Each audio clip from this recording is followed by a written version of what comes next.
Mixed by RR Brothers.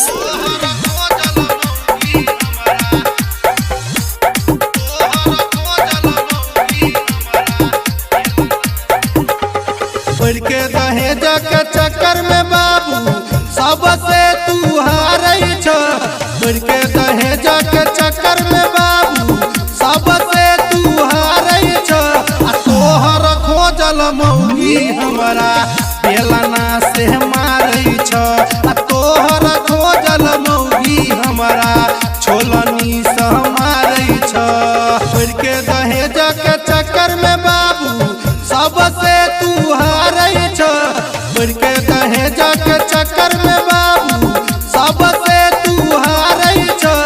तोहर खोजल मौगी हमरा बेलना से मारई छ। तोहर खोजल मौगी हमरा छोलनी से मारई छ।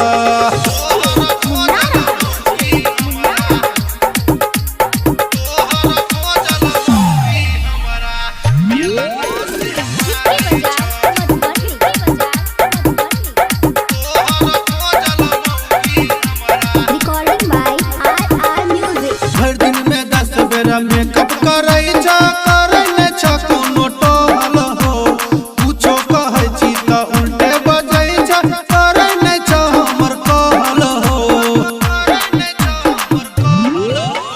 भर दिन में 10 बेर मेकअप करई छ करई न छ कोनो टोहल हो।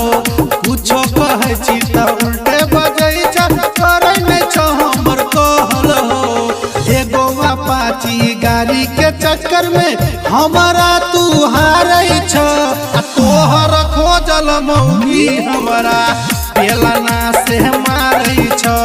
तोहर खोजल मौगी हमरा छोलनी से मारई छ।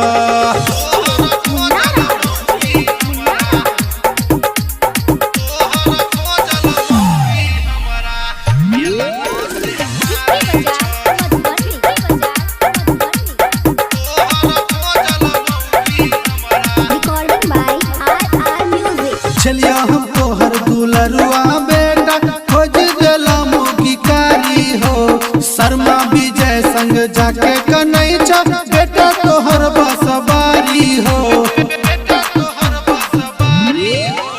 चलिया हम तोहर दुलरुआ बेटा खोज देला मौगी कारी हो। शर्मा विजय संग जाके कन्हई छ बेटा तोहर बसबारी हो।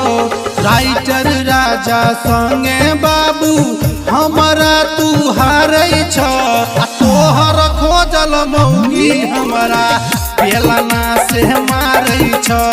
तोहर खोजल मौगी हमरा छोलनी से मारई छ। Mixed by RR Brothers.